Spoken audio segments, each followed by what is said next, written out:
오늘 말씀 함께 보겠습니다. 출애굽기 37장 1절부터 16절까지 말씀 함께 보겠습니다. 여러분들 앞에 25장에 저희가 한번 언급됐고 사진을 한번 저희가 확인을 했습니다. 그 사진을 다시 보시면 조금 더 이 설명이 명확하게 이미지화 되는 것들을 아마 느끼실 수가 있을 것 같습니다. 금꼬리 넷을 만들었는데 이것이 계속 꽂혀 있어야 됩니다. 이것들이 어디 빼져 있으면 안 돼요. 그런데 오늘은 그 내용은 안 들어있죠. 25장 내용에 보면 그 고리의 채가 항상 이제 걸려 있어야 되는 거예요. 그러니까 이동할 때만 그때만 거는 것이 아니라 아예 걸려 있어야 됩니다. 그래서 그 이미지, 실물은 아니지만 이것들을 어떻게 이미지화한 사진들을 보면 이렇게 항상 꽂혀져 있죠. 그리고 좀 다리 비슷하게 올라와 있습니다. 땅에 딱 붙어 있지는 않아요. 그래서 여러 가지 면에서 한번 확인해 보시면 지금 이야기하고 있는 이 포인트가 이런 이미지구나 라는 것들을 저희가 좀 확인하실 수가 있습니다. 자, 오늘 본문을 보면 사실 어제 말씀드렸지만 순서가 바뀌었다라는 부분을 제가 어제 함께 나눴습니다. 실행 순서는 좀 달랐다. 중요도는 먼저 언급되었지만 이 중요한 일이 온전해지기 위해서 먼저 실행되어야 되는 일이 있었다라는 관점에서 우리가 여러 가지들을 좀 묵상해 봤습니다. 먼저 처리되어야 되는 일들, 또 우리 안에 좀 먼저 회복되어야 되는 일들, 또 먼저 세워져야 되는 어떤 요소들, 여러 가지 요소 면에서 우리에게 선제적으로 먼저 이루어져야 되는 일들을 저희가 좀 살펴봤어요. 자, 오늘은 그 25장에 있었던 그 내용들이 이제 진술됩니다. 마찬가지로 반복이에요. 그런데 오늘 이 37장에 기록된 내용과 25장에 기록된 내용에 차이점이 있습니다. 차이점이요. 그 차이점은 다르다라는 차이점이 아니고요. 오늘 본문에서 몇 가지가 25장에 있는 본문보다 몇 개가 생략이 되어 있단 말이에요. 그 생략된 부분들을 잠깐 눈으로만 확인해 보겠습니다. 25장을 한번 여러분들 한번 같이 좀 보셔도 되고요.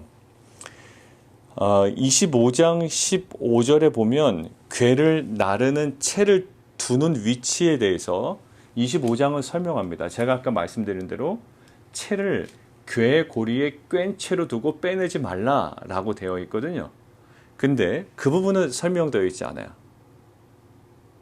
단지 어느 부분만? 채를 만드는 부분만. 지금 이것을 누가 만들고 있습니까?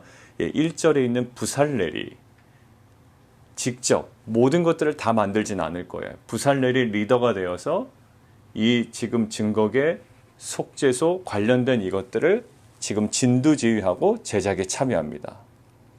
자, 그러니까 이 제작하는 과정 중에는 채를 만들어라 라고 되어 있고 25장에는 무슨 일이 있었다고요? 그 만든 채를 궤 양쪽 고리에 꿰어서 궤를 매게 하며 다른 데 두지 말라는 거죠. 그러니까 이것들은 어찌 보면 나중에 제사장 집단에서 제사장 그룹에서 행할 일이기 때문에 아마 뺀 것 같아요. 맞죠? 어떤 실제적인 건축과 실제적인 제조에 관한 것만 지금 진술된 거예요. 그런 면에서 이것이 생략될 이유가 충분한 겁니다. 그죠? 자, 이 두 번째는 증거판을 궤 안에 두는 일이에요. 25장 16절에 보면 내가 내게 줄 증거판을 궤 속에 두어라. 이것도 사실 제조하는 입장에서는 그닥 중요하지 않아요. 만들어 놓으면 이것들은 또 제사장 그룹에서 이 증거판을 아니면 모세가 직접 그 증거판을 어디다가요? 궤 속에 넣어두면 됩니다. 그러니까 지금 37장에서는 언급되지 않았어요. 세 번째, 25장 21절을 한번 볼까요? 21절 보면 속죄소를 궤 위에 얹어라.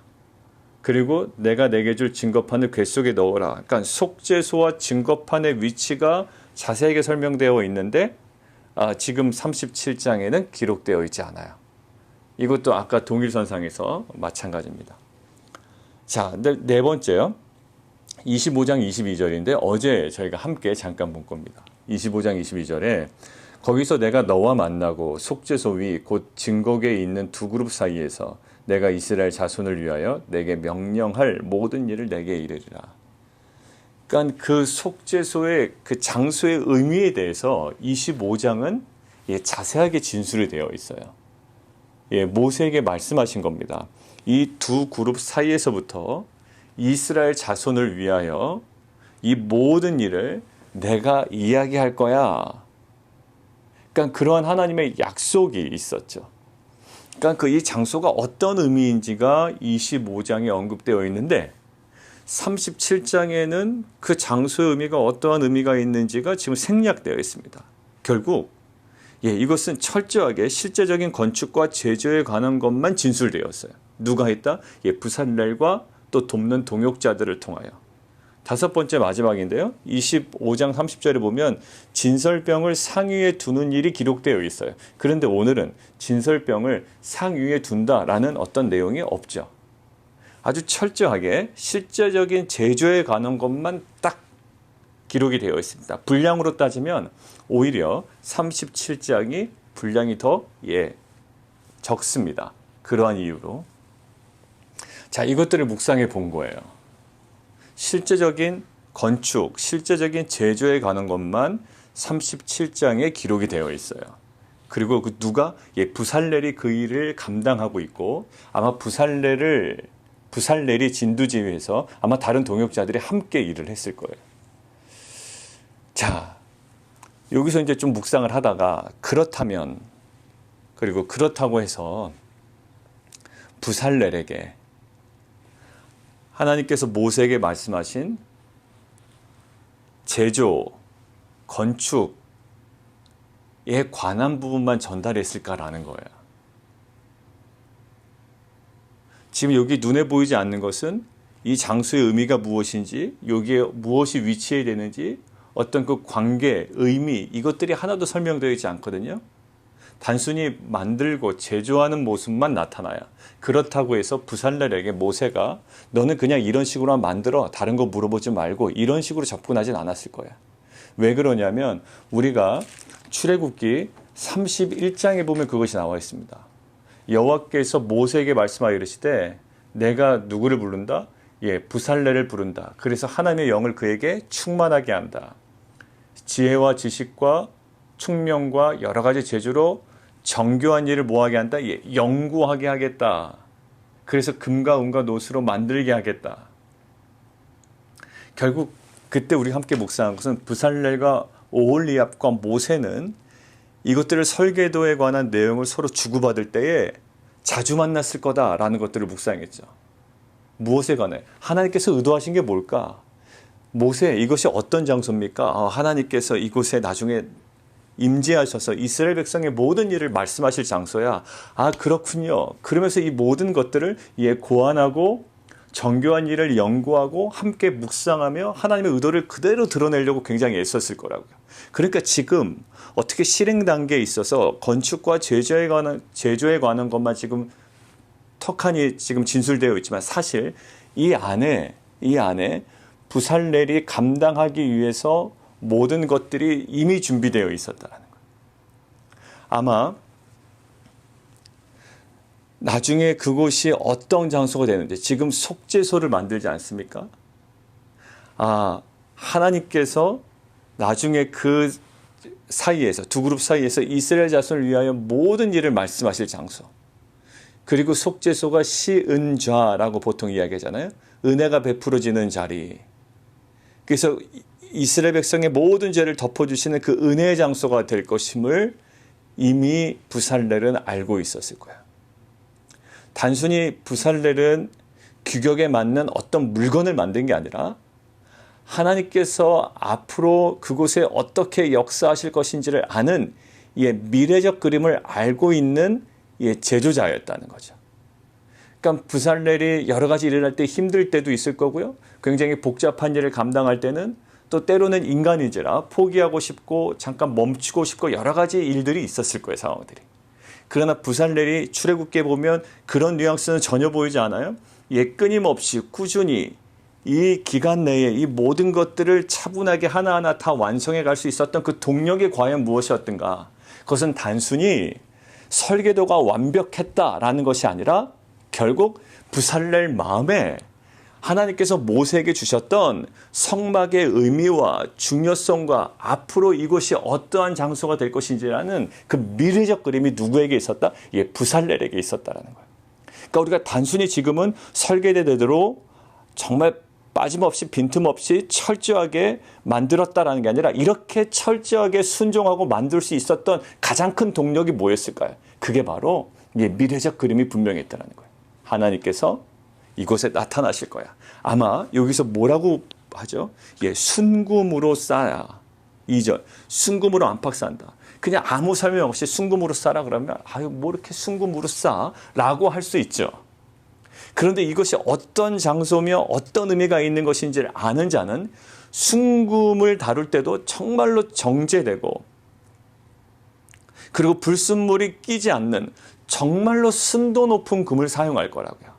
하나하나가 의미 있고 하나하나를 철저하게 이 모든 것들의 동력 뭐다? 예, 이것이 어떤 의미가 있고 이것이 어떤 장소인지를 이미 부살렐의 마음에 있기 때문에 결국 부살렐이 혼자 다 만들지는 않았을 거예요.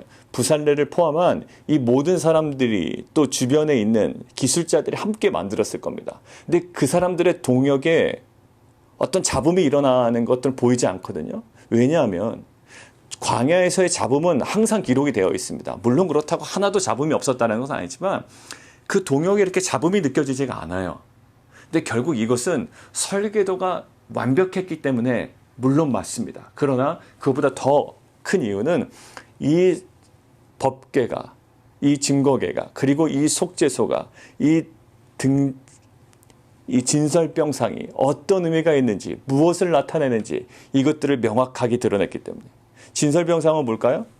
내 앞에 있게 할지니라. 진설병을 상위에 두는 일 설명되지 않았지만 결국 25장 30절에 항상 내 앞에 있게 할지니라. 이것이 항상 여호와 앞에 머물러 있어야 되는 그 빵임을, 떡임을 그것이 그리고 하나님께서 공급하시고 그것이 이스라엘 백성이며 이 모든 것들을 의미를 알고 돼야 하기 때문에 그들은 그 미래적 그림으로 그 의미에 대한 충분한 이해와 또한 그 모세를 통해서 전달받은 하나님께서 의도하신 내용들을 그들이 숙지했기에 그들이 그것들이 공유되었기에 이 모든 것들을 잡음 없이 또 하나하나 철저하게 순종해 나갈 수 있었던 거예요. 동역의 출발은 뭘까요? 결국 비전을 나누는 거예요. 그리고 무엇을 나눌 거야? 미래를 나누는 거야. 지금 이것이 우리에게 얼마나 유리하냐? 이것이 실은 전부가 되면 안 됩니다. 실은 이 사람들이 만드는 건 그냥 하나 궤고요. 궤짝이고요. 그냥 금으로 발랐을 뿐이지. 그 나무도 그닥 좋은 나무 아니라고 그랬잖아요. 그냥 평범한 나무라고 보통 이야기하지 않습니까? 정말 그것이 어떤 나무인지는 아직까지 잘 몰라요. 그냥 궤짝 하나 만드는 거예요. 그런데 이것이 무슨 의미가 있는지, 이것이 어떤 장소인지, 그리고 이것이 나중에 만들어진다면 지성소 안에 들어갈 것이며 이곳에는 어떠한 인간도 마음대로 들어갈 수 없어요. 하나님께서 거룩하게 임재하시는 장소라는 사실을 아는 자는 이것이 사실 어렵고 복잡하고 때로는 좀 미루고 싶고 여러 가지 유혹이 있더라도 이것들을 감당할 수 있는 그 동력이 됩니다. 무엇이요? 그 바로 하나님께서 장차 그곳에 임하실 것을 생각할 수 있는 그 의미를 아는 자는 이것들을 감당하게 되죠. 여러분들 이것들은 사역에 있어서 우리의 삶에 있어서 중요합니다. 포기하지 않을 수 있는 이유, 끝까지 감당할 수 있는 이유, 결국 예수님에게서도 그 모습이 있었어요. 히브리서를 함께 볼까요? 히브리서 12장을 함께 보겠습니다.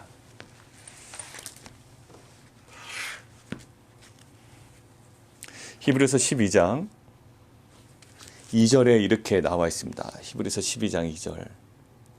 믿음의 주요 또 온전하게 하시는 이인 예수를 바라보자. 그는 그 앞에 있는 기쁨을 위하여 십자가를 참으사 부끄러움을 개의치 아니하시더니 하나님 보좌 우편에 앉으셨느니라. 여러분들 예수님께서 그 앞에 있는 기쁨을 위하여 십자가를 참으셨대요. 그러니까 지금 십자가를 참으셨다고요. 왜? 이거 쉽지 않은 일이라고요. 근데 예수님 무엇을 바라보셨어요? 그 앞에 있는 기쁨을 위하여. 그러니까 결국 지금 현재를 감당할 수 있는 이유, 우리가 신약 하심탐서에서도 나눴지만 현실의 고난을 이기는 하나님의 방법과 그 주님의 우리 가운데 주시는 위로는 뭐냐면 그냥 지금 괜찮아가 아니라 결국 현실의 고난을 감당하도록 우리에게 은혜를 베푸신 하나님의 방법과 메시지의 핵심은 뭘까요? 미래적 소망으로 현실을 감당하라 라는 거였어요. 항상 공동서신에도 마찬가지죠. 핍박받고 고난받고 거짓 교사들의 그런 유혹과 그런 구원은 받았다고 하면서 그 하나님의 은혜를 방탕한 것으로 바꾸는 여러 가지 거짓 교사들의 그 현실적 압박이 있다고요. 넘어가고 싶은 유혹도 있고요. 그러나 그 모든 것들을 어떻게 하라? 오직 하나님만을 예배하라. 요한계시록. 그리고 그 분명한 미래적 소망으로 이 현실의 고난을 감당해라. 이것이 기독교의 핵심이에요. 그러니까 기독교는 현세적인 문제를 현세적인 것으로 풀지 아니함이고 이 현실적 모든 고난을 장차 우리에게 주어질 미래적 소망으로 감당해내는 것이 기독교 신앙의 핵심이죠. 왜? 이것이 리얼이고 이것이 진짜며 이것이 분명히 우리 가운데 성취될 것이기 때문에. 그래서 우리는 뭐다? 나그네 인생이다라는 거. 나그네 인생은 길 걸어가다가 여행하다가 불편한 것에 별로 마음 쓰지 않아요. 왜? 나에게는 돌아갈 집이 있게 그 미래적 그림이 있고요. 분명한 그림이 있기 때문에 지금 걸어가다가 조금 다치고 힘들고 목이 말라도 집에 가서 빨면 되지. 집에 가서 치유하면 되지. 이런 감정으로 살아간다고요. 이것이 무엇이 있는? 본향을 아는 자들이에요. 마찬가지입니다. 오늘 일이 복잡해 보일 수도 있고요. 의미 없는 일처럼 갑자기 느껴질 수 있어요. 매너리즘에 빠질 수가 있다고요. 괴짝 하나 만드는데 이게 무슨 의미가 있다고. 근데 이것은 단순히 제작 방법만 알려주지 않았을 거예요. 부살렐에게, 그리고 부살렐은 또 다른 기술자들에게 이것이 어떠한 장소인지 어떠한 의미인지 출애굽기 25장에 언급되었던 부분이 이미 그들 마음속엔 있고 지금 어떠한 부분이요? 그것을 품고 이것들을 철저하게 순종으로 제작해 나가는 이들의 모습이 있었다고요. 여러분들 히브리서에서도 마찬가지죠. 주님께서 그 앞에 있는 기쁨 때문에 지금 현재의 십자가를 참으시고 부끄러움을 개의치 아니하셨다. 궁극적으로 종국에는 어떻게 되셨다고요? 맨 마지막. 그렇게 하시더니 그것들을 감당하시더니 부끄러움을 개의치 아니하시더니 십자가를 참으시더니 지금 어떻게 하나님 보좌 우편에 앉으셨느니라 라는 거. 십자가의 영광은 이런 것 같아요. 지금 내가 참으면 당장 내 사업의 매출이 오르고 내가 이 사회적으로 어떤 명망 있는 곳에 위치에 또 어떤 그럴 만한 명예가 나에게 막 주어지는 게 아니야. 그 공동서신이나 요한계시록에는 그렇게 유혹하지 않았습니다. 로마의 압제학 가운데 너희가 잘 버텨라. 너희가 이제 이 땅 가운데서 승승장구할 거다. 이게 기독교는 아니에요. 항상 맨 마지막 그림으로 현재를 위로하셨다고요. 왜? 너무 멀게 느껴지지만 그것이 제일 인생에 있어서 가장 확실하고 변하지 않고 영원한 것이기 때문이에요. 그러니까 영원하고 본질적인 것으로 이 현실에 변화되는 것들을 감당하게 하셨다고요. 이것들은 영원하지 않아요? 그러나 그 영원하고 가장 본질적인 것들이 있다고요. 자, 볼까요? 이 그림을 왜 주셨을까요? 히브리서 12장 2절의 그림을 왜 주셨나요? 우리를 위로하기 위함입니다. 히브리서가. 그죠? 히브리서 어떠한 배경에 있었다고요? 배교하고 싶어. 왜? 유대교 백그라운드에 있다가 지금 기독교로 옮겨왔다고요. 우리가 지금 믿고 있는 이 예수 복음을 믿었는데 별 상황이 나아진 것 같지 않아. 오히려 더 힘들어. 양쪽에서 공격을 받는단 말이에요. 하나는 유대교로부터 공격을 받고 하나는 또한 로마 어떤 그 당시에 그 권력으로부터 또 공격을 받아요. 이제는 양쪽으로 공격을 받아요. 그러니까 어떤 유혹이 있을까요? 나 그냥 유대교로 돌아갈래.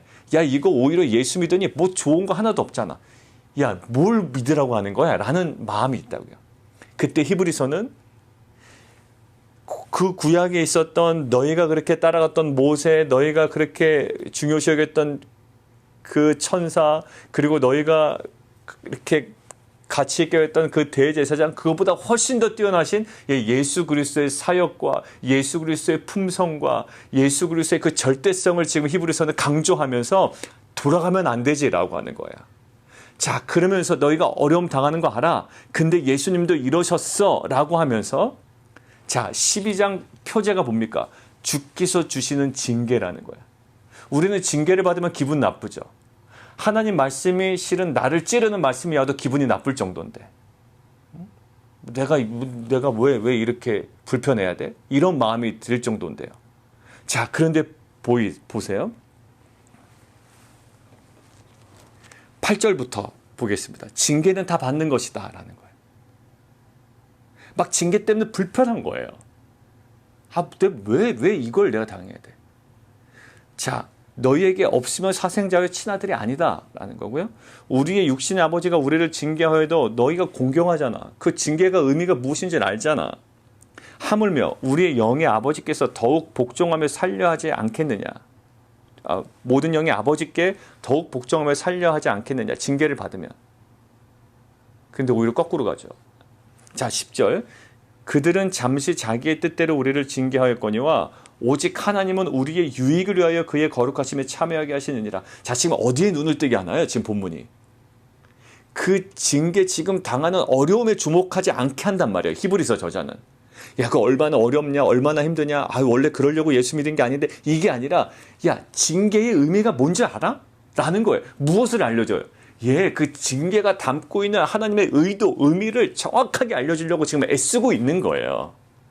마치 모세가 단순히 설교도 하나 툭 던져주고 이거대로 만들어 라고 하지 아니하고 이 장소가 나중에 어떤 의미가 있냐면 하고 이것에 담긴 의미와 하나님의 의도를 함께 준 것처럼 지금 이 징계가 얼마나 어렵냐라는 그 현재적 관점이 아니라 이 징계가 주어지는 징계에 담겨있는 의미를 히브리서 저자는 그들에게 전해주고 있는 거예요. 자, 중요한 거 11절 볼까요? 11절. 무릇 징계가 당시에는 즐거워 보이지 않아. 맞아요. 전혀 즐거워 보이지 않아요. 십자가 막 즐겁게 걸어가는 길 아니에요. 징계가 즐거워 보이지 않아. 뒤에 보세요. 슬퍼 보여. 그렇지만 그로 말미암아 연단받은 자들은 의와 평강의 열매를 맺느니라. 결국 무엇을 얘기해요? 이 징계를 통해서 나중에 이루어질 이 징계의 아주 궁극적인 의미를 알려주며 이 징계를 감당하게 하잖아요. 부살렐에게 또 기술자에게 이 장소의 의미를 정확하게 알려주며 이것들을 감당하게 하잖아요. 예수님도 이 십자가 뒤의 의미를 정확하게 아심으로 또 견지하심으로 이것들을 감당해 내시잖아요. 로마서 하나 더 보겠습니다. 로마서 5장.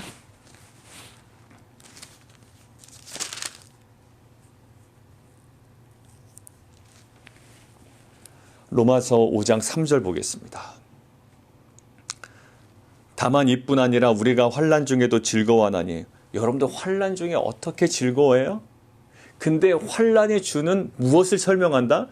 얼마나 힘들겠냐라는 것들을 강조하지 않고요. 환난이 주는 의미를 성경을 밝힌다고요. 징계가 주는 의미, 환난이 주는 의미, 고난이 주는 의미, 십자가가 주는 의미를 밝혀서 그 의미를 가지고 그 미래적 소망으로 감당하게 하시죠. 오늘 보세요. 다만 이뿐 아니라 우리가 환난 중에도 즐거워하나니 이는 환난은 어떻게 된다? 어렵다가 아니라 환난은 인내를, 그리고 인내는 연단을, 연단은 결국 소망을 이루는 줄을 알미로다. 결국 이 환난이 주는 의미를 성경은 이야기해 주고 있고요. 징계가 주는 의미를 우리에게 이야기를 해주고 있어요. 징계가 당시에는 즐거워 보이지 않고 슬퍼 보이나 그 후로 연단받은 자들은 의와 평강의 열매를 맺느니라. 여러분들 오늘 단순히 말씀대로 순종했습니다. 부살렐이 충성했습니다. 라고 하지만 사실 여기 누락된 부분들이 너무 많고요. 누락된 부분이 실은 어디에 이미 다 들어있었다? 생략되어 있지만 이미 부살렐의 가슴에 박혀 있었다라는 거예요. 이 의미를 알았기에 이들은 기술자와 함께 이 오늘 제목처럼 개개인의 충성이 가능하게 되었다라는 거예요. 우리의 십자가, 우리의 고난, 우리가 받는 징계, 이것은 단순히 힘들고 슬픈 일이다가 아니라 하나님께서는 우리에게 항상 말씀 묵상을 통해 우리에게 말씀하십니다. 그 의미가 무엇인지, 징계의 의미가 무엇인지, 또 고난의 의미가 무엇인지, 그래서 왜 포기해서는 안 되는 것인지를 우리에게 계속 독려하십니다. 심지어 예수님조차도 십자가를 그 앞에 있는 기쁨을 위하여 참으시고 부끄러움을 감당하셨죠. 사랑하는 성도 여러분들, 이러한 그 주님과의 관계가, 또 주님께서 주시는 진정한 은혜는 뭐냐면 환난을 명쾌하시는 것도 있지만 사실 이 모든 것들의 의미를 알게 하셔서 우리로 하여금 감당하게 하시는 그 은혜. 오늘 부살렐에게 그 모든 어려움을 면제시켜 주지 않으셨다고요. 이 어렵고 아주 세밀하게 다뤄야 되는 일을 면제시켜 주는 게 아니라 그것들을 감당할 수 있는 뭐를? 의미와 또 그것에 대한 어떤 그 중요성과 하나님의 의도를 그에게 충분히 허락해 주셨죠. 그러한 은혜가 있기를 원해요. 우리가 세상 살아갈 때 이것도 없으면 좋겠고 이런 어려움도 없으면 좋겠고 여러 가지가 있지만 사실 그 모든 어려움들을, 여러분들이 지금 당하는 질병, 또 항암 지금 받고 계신, 또 저희 형님도 그렇지만 모든 성도님들, 이것들이 결국에는 하나님께서 회복시켜 주실 줄 믿습니다. 그러나 이 과정 중에 우리로 하여금 이 징계의 의미, 고난의 의미, 환난의 의미를 더욱더 말씀을 통해 알게 해주셔서 이것들을 마치 기쁨으로 감당하셨던 그 주님처럼 온전히 능히 감당해내고 능히 이루어내는, 그래서 하나님의 나라가 우리들의 삶 가운데 온전히 성취되어지는, 세워져 나가는 귀한 공동체 되기를 원합니다. 우리 함께 기도하며 나가도록 하겠습니다. 보통 오늘 말씀을 그냥 일반적 세상 표현으로 얘기하면 동기부여죠. 내가 이걸 왜 해야 되는가 라는 동기부여. 세상에서도 동기부여 제대로 하라고 합니다.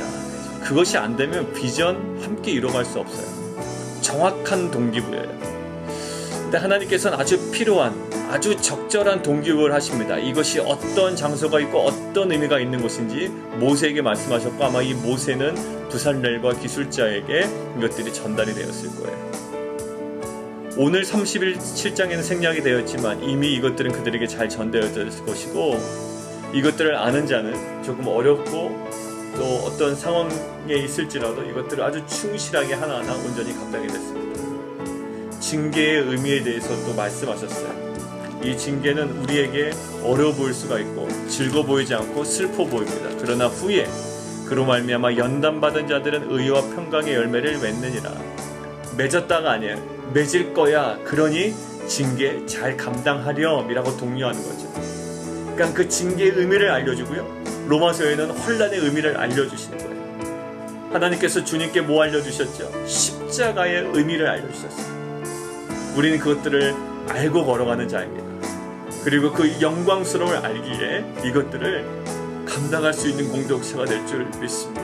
하나님, 그 의미를 알게 하시고 날마다 말씀 묵상 가운데 우리로 하여금 깨닫게 하시는 그 하나님의 그 은혜를 누리게 하여 주시옵소서. 그 깨달음을 통해, 알아감을 통해 이 모든 현실의 것들을 믿음으로 감당하는 공동체 되게 도와 주시옵소서. 우리 함께 기도하며 나아가도록 하겠습니다.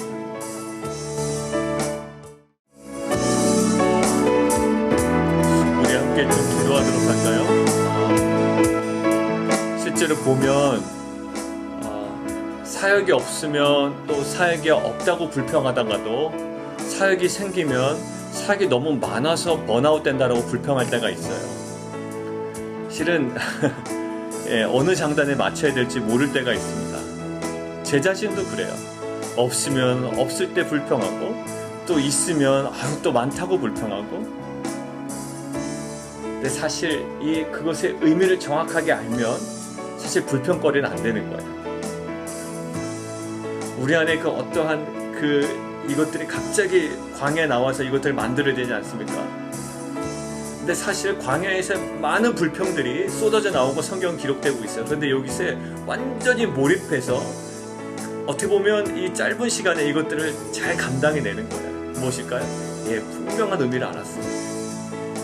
사실 우리의 그냥 아무 생각 없이 내뱉는 불평이, 그러니까 좋으면서 내뱉는 불평도 있더라고요. 그냥 좋으면서도 그냥 여러 가지 고려해서 내뱉는 불평인데, 어떤 그런 거는 우리 가운데 이제 좀 제거됐으면 좋겠고요. 이제 그것의 분명한 의미를 알아 그냥 저희가 정말 품격 있게, 정말 거룩하게 이것들을 정말 감당해내는, 함께 이루어내는 공동체가 되었으면 좋겠습니다. 그리고 우리 가정 공동체에서 그렇죠. 부모로서의 그 사명, 못 해먹겠다 이건 아니거든요. 부모로서의 사명은요, 어려운 거예요. 기도 감당해야 되는 거예요. 자녀의 어떤 문제를 가지고 끌어안고 기도하는 건 이거 못 해먹겠다고 얘기할 건 아니에요. 불평할 문제는 아니잖아요. 이것이 얼마나 영광스럽고 그것에 주어지는 하나님께서 허락하시는 그 은혜가 있다고요. 그러니까 그것들을 우리가 온전히 감당해 나갈 때 이 가정 공동체나 교회 공동체나 또 직장이든 사업이든 이것들이 많다고 불평할 일이 아니라 또 벅차다고 어렵다고 할 일이 아니라 이것의 의미, 하나님의 의도, 이 계획들을 알아가며 능히 감당해내는 정말 귀한 공동체가 되기를 원합니다. 우리 함께 기도하며 나가도록 하겠습니다.